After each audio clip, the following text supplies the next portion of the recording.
ഒരു സിനിമ കാണാൻ പോയിട്ട് തുടക്കം മുതൽ അവസാനം വരെ കൂട്ടച്ചിരി തിയേറ്റർ. പക്ഷേ ഏറ്റവും എടുത്തു പറയേണ്ട കാര്യം അതൊരു കോമഡി സിനിമയല്ല, അത് വളരെ സീരിയസ് ആയിട്ട് പോകുന്നൊരു ഹൊറർ സിനിമയാണ്. ഞാൻ സംസാരിക്കുന്നത് അരൺമനൈ 4 എന്ന സിനിമയെക്കുറിച്ചാണ്.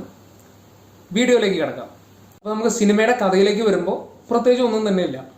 അരൺമനൈ എല്ലാ സീരീസിലുള്ള പോലെ തന്നെ ഒരു വീടുണ്ടായിരിക്കും, ഭീകരമായിട്ടുള്ള വീട്. ഫോർ എ ചേഞ്ച് ആ ഭീകരമായ വീട് നമ്മുടെ വരിക്കാശ്ശേരി മനയാണ്. അരൺമനൈ 4ലേക്ക് വരുമ്പോൾ അവിടെ സുന്ദർജിയുടെ അനീതി ഉണ്ടായിരിക്കും, അനീതിയുടെ കുടുംബം അവിടെ താമസിക്കുന്നുണ്ടായിരിക്കും, പ്രേതം അനീതിയുടെ മേത്ത് കയറും. അതാണല്ലോ നോർമലായിട്ടുള്ളൊരു ടെംപ്ലേറ്റ് എന്ന് പറയുന്നത്. പക്ഷേ ഇങ്ങോട്ട് വരുമ്പോൾ അനീതി തന്നെയാണ് പ്രേതം, അനീതി മരിക്കുന്നു. തമന്നയാണ് പുള്ളിയുടെ അനീതിയായിട്ട് അഭിനയിക്കുന്നത്.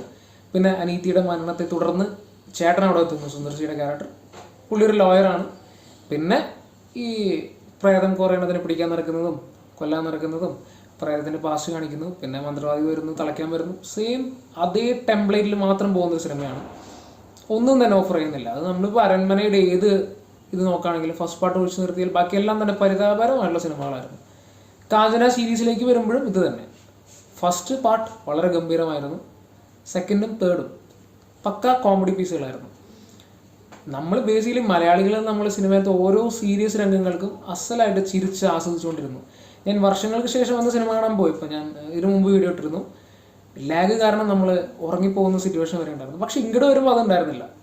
കാരണം പടം എൻ്റർടൈനിങ് ആയിരുന്നു, എൻഗേജിങ് ആയിരുന്നു.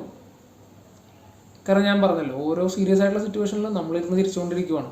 കാരണം അത്രയും നിലവാരം ഇത്രയും വർഷം കഴിഞ്ഞിട്ടും അത്രയും നിലവാരം കുറഞ്ഞ സ്ക്രിപ്റ്റും മേക്കിങ്ങുമാണ് സിനിമയ്ക്കുള്ളത്.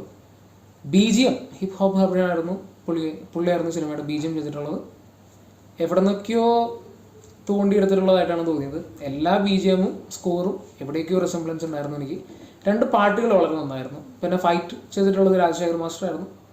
അത്യാവശ്യം നല്ല രീതിയിൽ തന്നെ ഫൈറ്റ് വർക്കൗട്ട് ആയിട്ടുണ്ട്. പിന്നെ പെർഫോമൻസ് വൈസ് ആരും തന്നെ നമുക്ക് എടുത്തു പറയത്തക്ക ഒന്നും തന്നെ ഇല്ല. പിന്നെ 2 വെറുപ്പിക്കൽ പെർഫോമൻസ് പറയുകയാണെങ്കിൽ യോഗി ബാബുവും വെങ്കടേഷും അത്യാവശ്യം നല്ല രീതിയിൽ വെറുപ്പിക്കലുണ്ടായിരുന്നു. Not even a single comedy work out ആയിട്ടില്ല. അത് എനിക്ക് വർക്കൗട്ടാവാണ്.